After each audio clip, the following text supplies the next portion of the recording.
that will be called as Sprengel's shoulder. Okay, it will be called as Sprengel's shoulder. So what is this Sprengel's shoulder? Remember, Sprengel's shoulder is a congenital anomaly.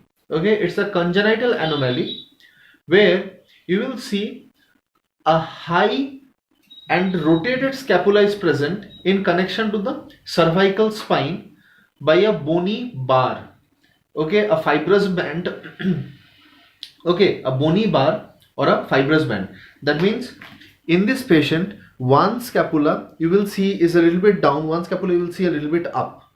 So basically there is no one scapula down. Actually one scapula is present a little bit up, and it is attached over here. You can understand that if the scapula is present over here, that means the cervical vertebrae is present behind this.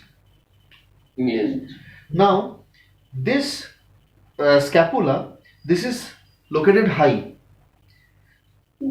Okay, actually what happens, later on you will learn that during development of the scapula actually descends from the mid cervical portion.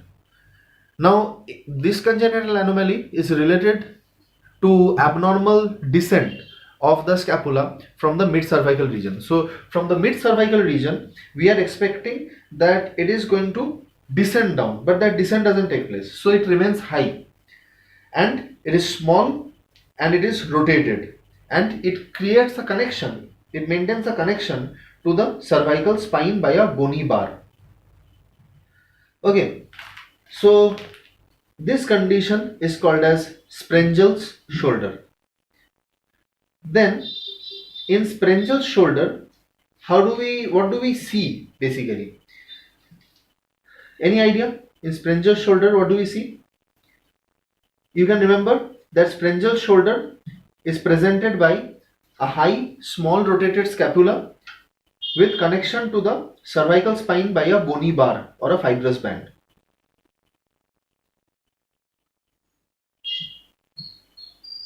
Clear? Connected to the cervical spine by a bony bar or a fibrous band. So that is Sprengel's shoulder. Then you can see that this is congenital anomaly. If this is congenital anomaly, there will be certain diseases which are acquired anomaly, which you have acquired. So one such disease that occurs over here, one such problem that occurs over here, that is, see, over here, will you understand if I tell you here there is going to be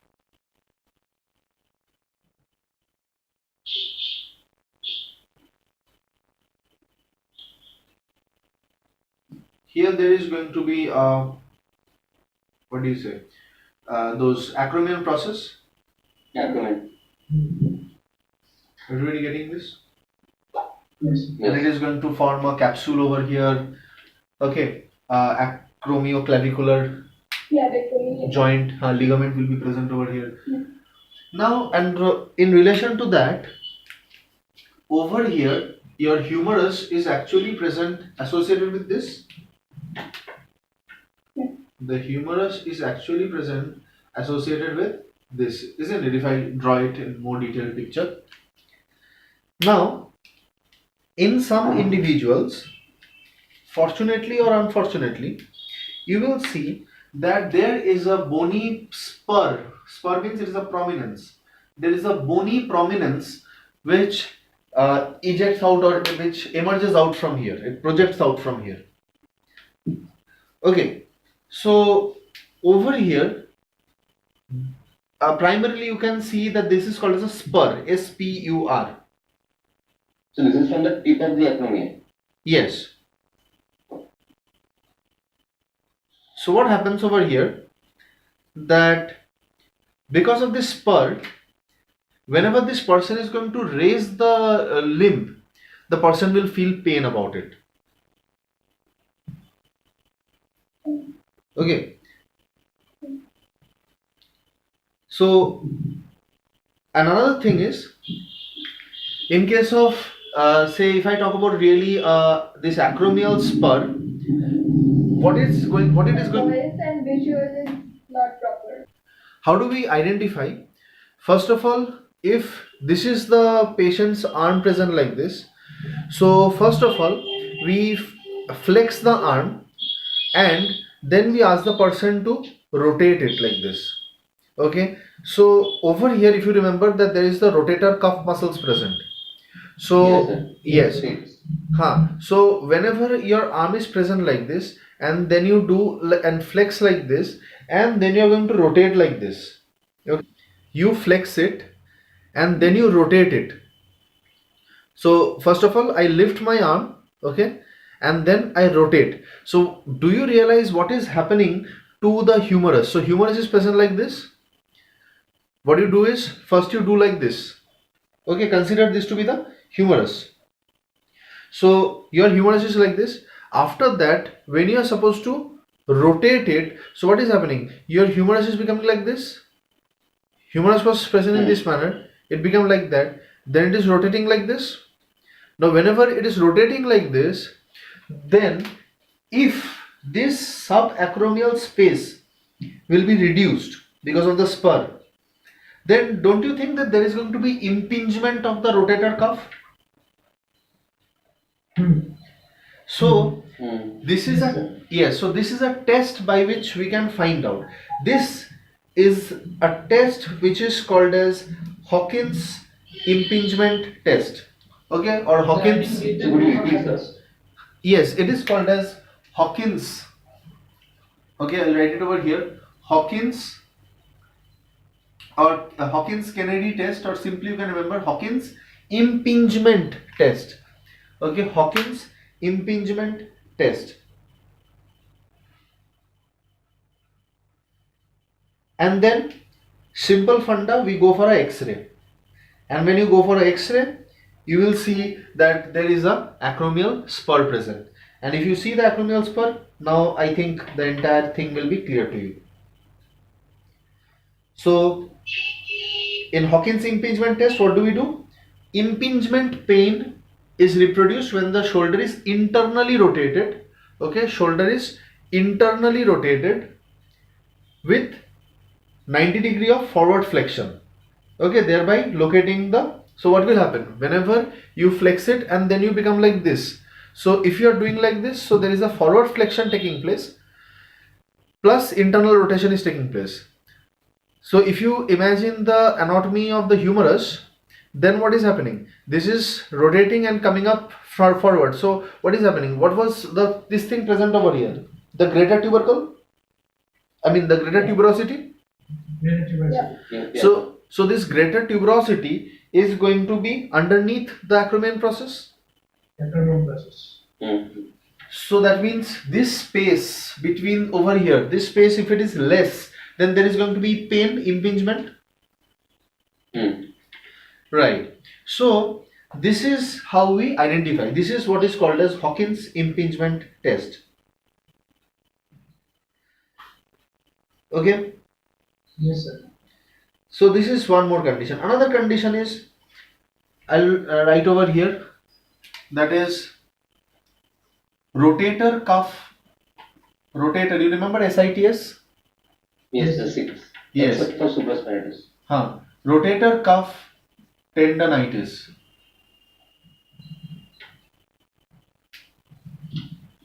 So when I say rotator cuff tendonitis, over here once again the same funda comes up. The rotator cuff is going to move in a confined area between the humerus head and the acromion and the coracoacromial ligament. Over here there was the coracoacromial ligament, then the acromion process will be present, and then the humeral head will be present. Now imagine that there is any inflammation taking place over there. So there can be swelling. If there is inflammation, swelling is a part of inflammation. It's basics. So if there is inflammation, if there is swelling, then this can lead to impingement. So you see, first there is some sort of trauma which leads to swelling. This swelling will lead to impingement. Impingement will again cause swelling and pain. That means what? It is a vicious circle or vicious cycle which is going on. And this is the problem that occurs primarily with the rotator cuff tendinitis. So primary reason or most common reason is that some beak of the bone, okay, from the, say for example, from the acromion site or beneath the acromion site, okay, so over here there was the acromion process, so a bone is projecting out. Primarily this happens with old age, okay, primarily it happens in old age,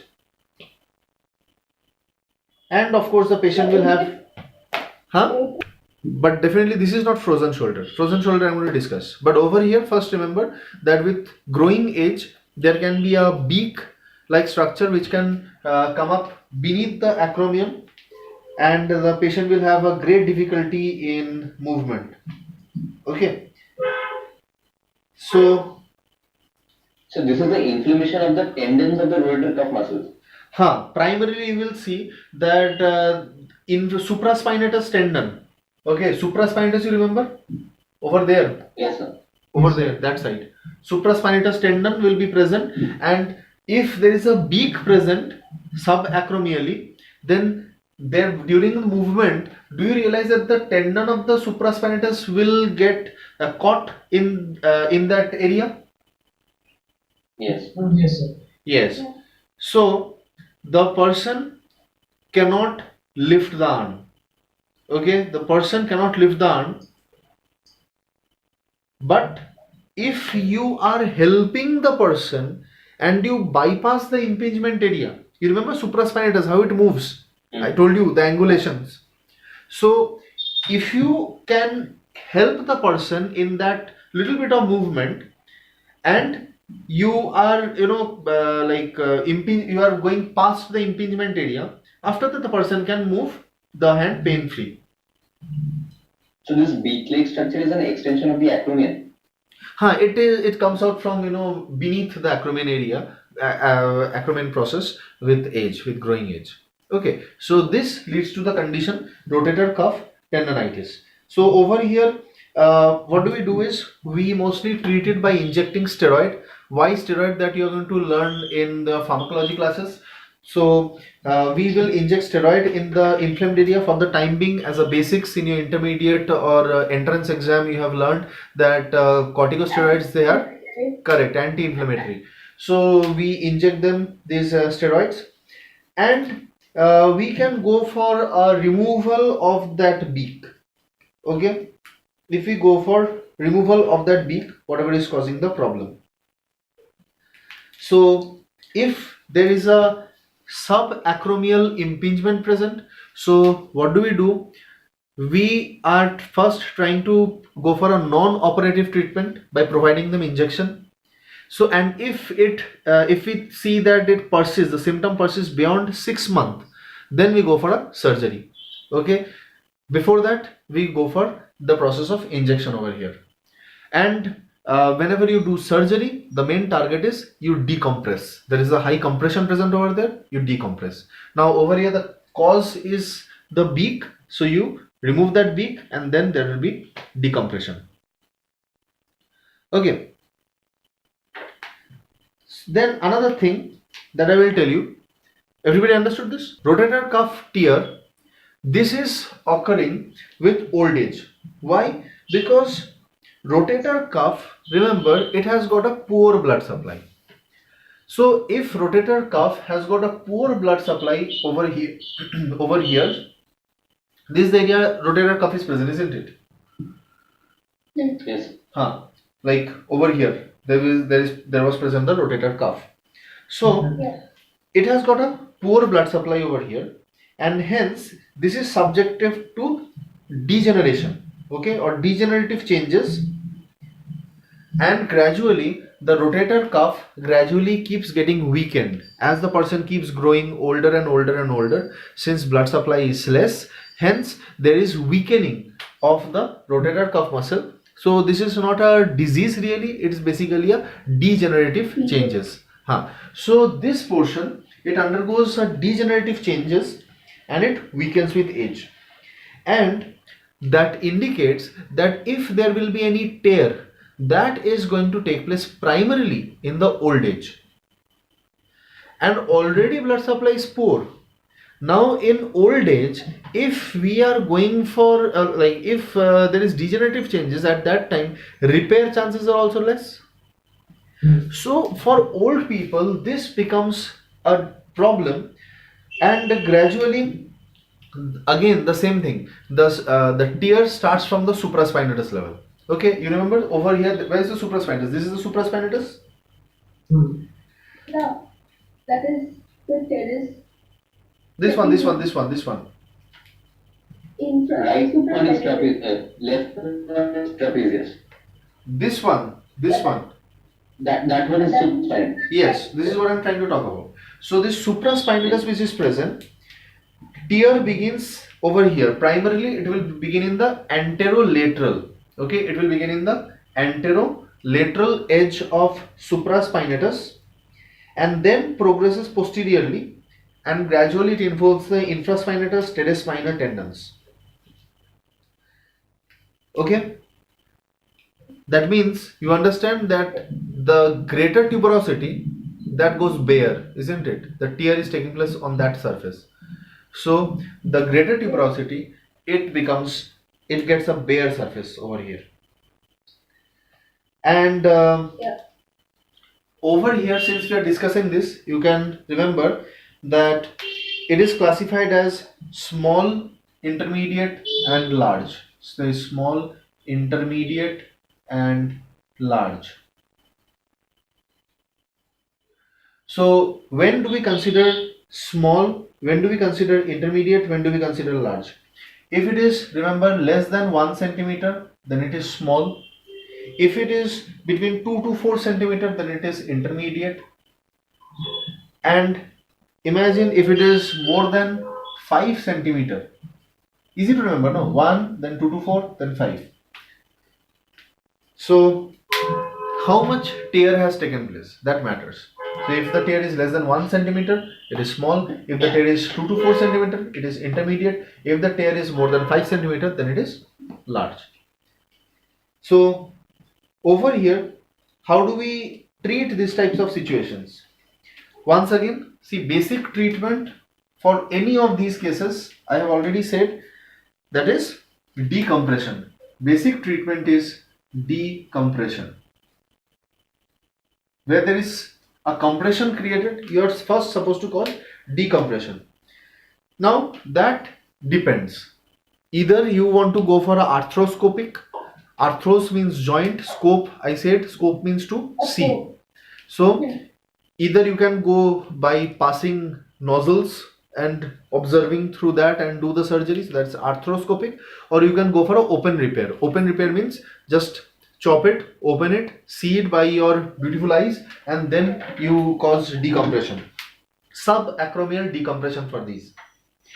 So, okay, now you can remember. So decompression basically means That if it is a very large type of you can say a tear, at that time suture is not possible.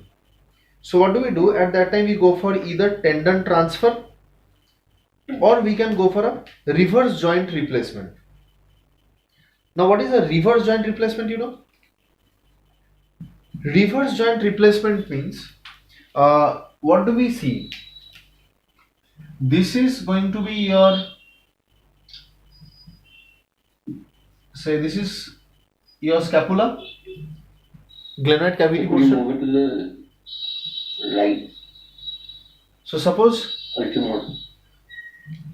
this is, Yes. suppose this is the glenoid cavity portion present, and imagine that this is your